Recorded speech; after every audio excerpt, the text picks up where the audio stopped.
mana? Ya Allah. Wa innama yuridu, kalau engkau mau yang aku mau, aku juga memberikan apa yang kamu mau. Tapi kalau hanya yang kamu mau, kau tidak memenuhi apa yang aku mau, kau dapat hanya sebatas yang kau inginkan. Dapat cuman capek doang, nggak ada berkahnya, nggak ada manfaatnya, nggak kelihatan kemuliaan itu pendapatan. Karena dapat hanya sekedar yang Allah kasih rezeki sama hambanya, nggak ada berkah. Berkah itu ziyadatul khairi. Berkah artinya semakin bertambah baik. Walau gaji segitu, tapi buat ini cukup, buat ini cukup, buat ini cukup. Coba lihat bulan Ramadan. Itu meja makan di rumah. Setiap hari menu makan apa aja ada. Padahal uang belanja enggak berubah. Tapi ada lontong, ada bakwan toge, ada kolak, ada sayur, ada kue apa, Wan? Iya, banyak. Itu berkah. Berkah dari apa? Berkah dari kita mentaati syariat ketika puasa Ramadan. Di dalam bulan Ramadan ada istilah takjil. Takjil itu mempercepat buka puasa. Begitu masuk waktu, afdol buka, bukan sholat. Kalau Ramadan begitu masuk waktu maghrib, itu orang langsung sholat, habis sholat baru buka, kagak dapat pahala sunnah mempercepat buka puasa. Mendahulukan yang diperintahkan muadzin. Begitu masuk waktu, minum dulu 2 ceguk, 3 ceguk, baru azan. Dapat pahala mempercepat buka puasa. Kalau buka takjil, kalau sahur takhir. Afdolnya buka puasa itu pakai korma. Kenapa korma? Bukannya jeruk. Kalau jeruk ada asam-asamnya, bisa bermasalah dengan lambung. Kenapa korma? Berdasarkan penelitian ahli gizi, itu buah korma punya sesuatu yang lebih cepat membangkitkan semangat badan, energik kembali muncul setelah beberapa jam tidak terkena asupan makanan minuman. Begitu kena korma langsung energi. Maka disuruh buka, afdolnya itu pakai korma 3 butir. Kalau tidak terbiasa pakai buah korma yang manis-manis, pakai kue gemblong 3. Banyakan ya. Apalagi gemblong kota bambu gede-gede. Pokoknya yang manis-manis. Itu tidak sekedar kita makan korma, tapi ada nilai keberkahan. Karena itu yang diutamakan oleh baginda Nabi. Kemudian dalam sahur itu ada takhir. makan sahur itu afdolnya di akhir-akhir. Kalau imsak jam 4:30, kita sahurnya jam 4:15. Kata Nabi, tasahharu fa inna fis sahuri barakatun. Makanlah sahur, karena di balik makan sahur itu ada berkahnya.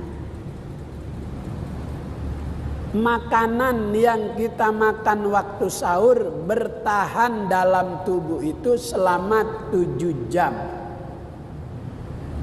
Kalau kita sahurnya jam 4, 5, 6, 7, 8, 9, 10. Rata-rata orang puasa jam 10 itu sakit perut. Makanan habis. Apa tuh yang bikin dia kuat sampai maghrib? 1, nilai-nilai keimanan, nilai-nilai akidah. Dia yakin, dia percaya nggak ada orang mati gara-gara lapar puasa. Nggak ada tuh. Yang kedua, kuat sampai maghrib karena ditopang dalam tubuh ini lemak. Lemak Ramadan menjadi pengganti makanan. Maka begitu lebaran, kalau ditimbang berat badan kita berkurang 3 kilo. Lemaknya itu diambil untuk menjadi pengganti makanan. Berbahagia, beruntung yang badannya gemuk. Esok puasa kuat. Tapi kuat bukan dari fisik, dari nilai-nilai keimanan. Maka dalam doa, ya Allah, aku berlindung kepadamu minal ajzi, dari sifat lemah. Lemah iman, lemah akidah, supaya kita tidak terkontaminasi dengan kepentingan dunia. Wal kasali, aku juga berlindung kepadamu dari sifat males. Rasulullah Nabi Muhammad kalau musafaha jabat tangan suka sama orang yang telapak tangannya itu kasar. Telapak tangan kasar bagian daripada tanda orang yang rajin bekerja. Rasulullah kalau berjabat tangan dengan sahabat yang tangannya kasar itu dia suka. Wal jubni, berlindung kepadamu ya Allah dari sifat penakut.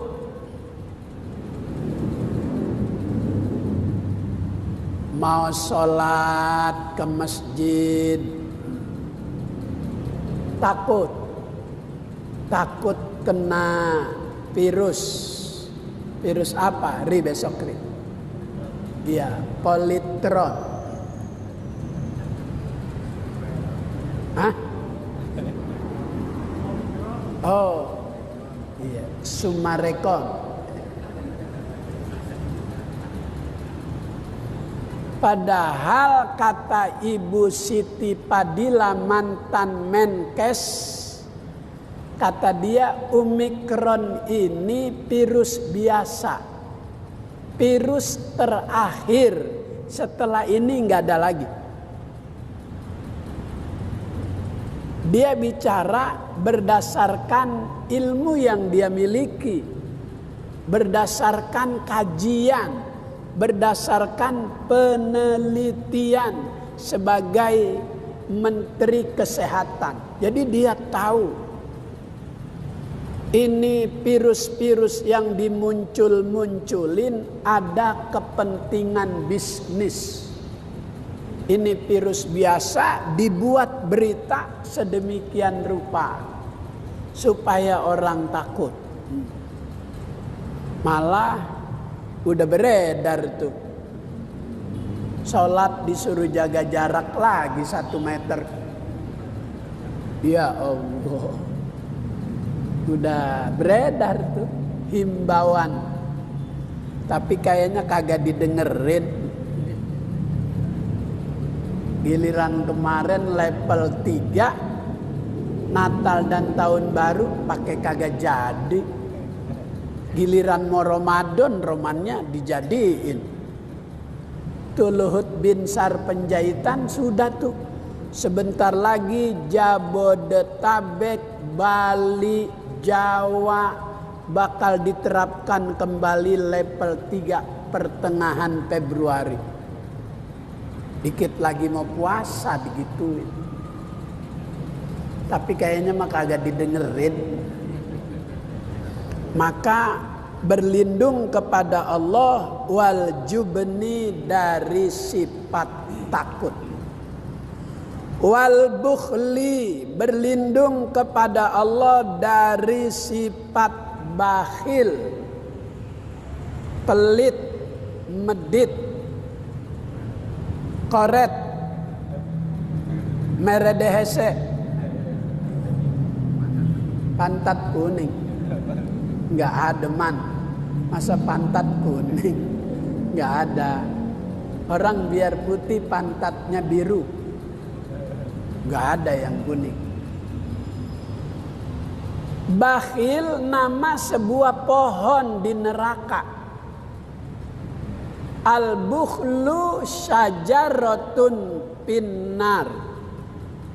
Bakhil nama sebuah pohon di neraka. Ghusnuha fid dunya, yang cabangnya itu memanjang sampai ke dunia. Jadi orang bakhil pada hakikatnya itu sedang pegangan kepada cabang pohon bakhil yang ada di neraka, yang bakal membawanya ke neraka. Maka bulan Rajab ini kata ulama bulan istighfar, yang kedua bulan sedekah.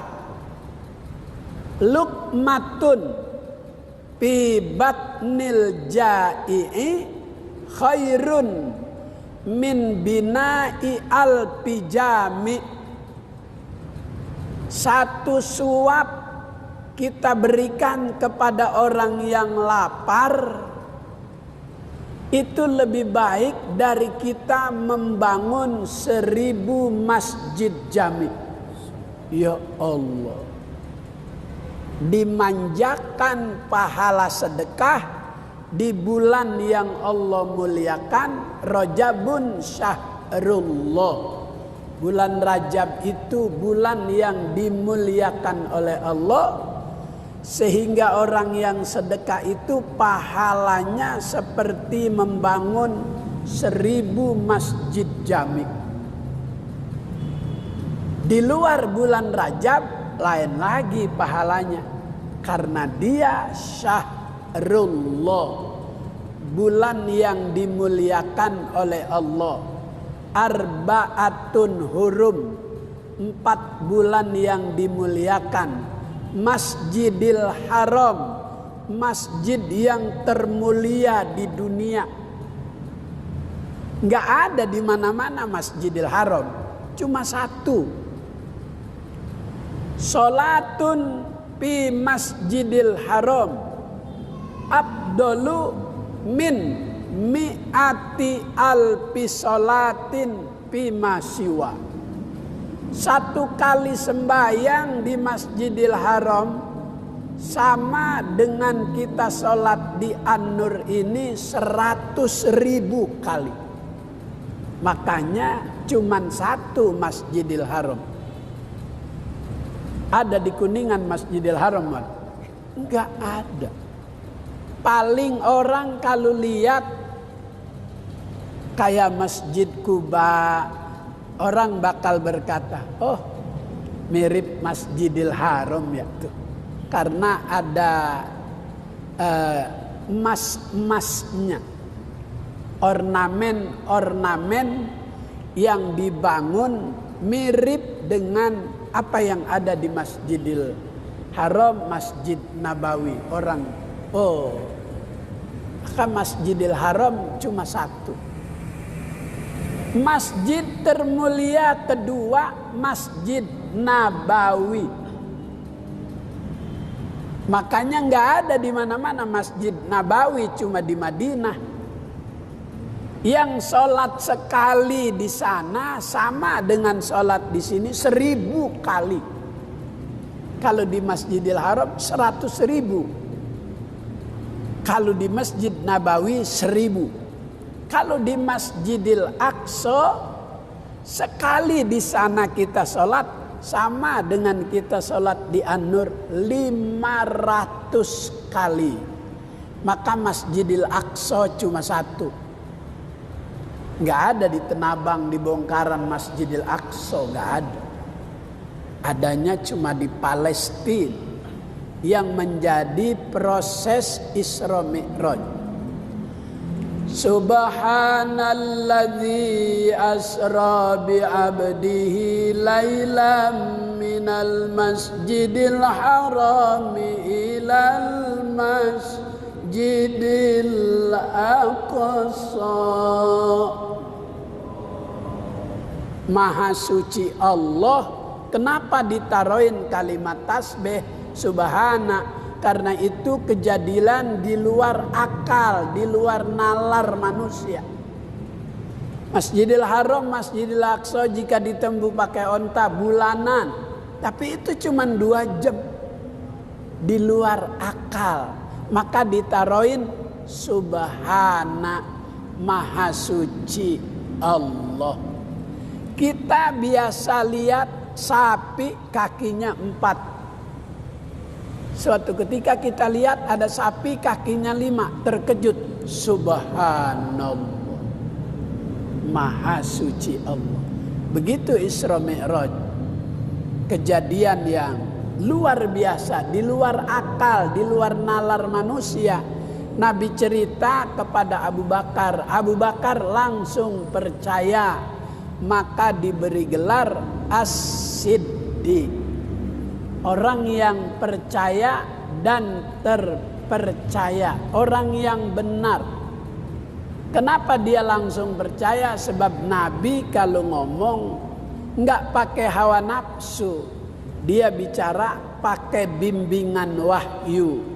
Wa ma yantiqu anil hawa in huwa illa wahyu yuha.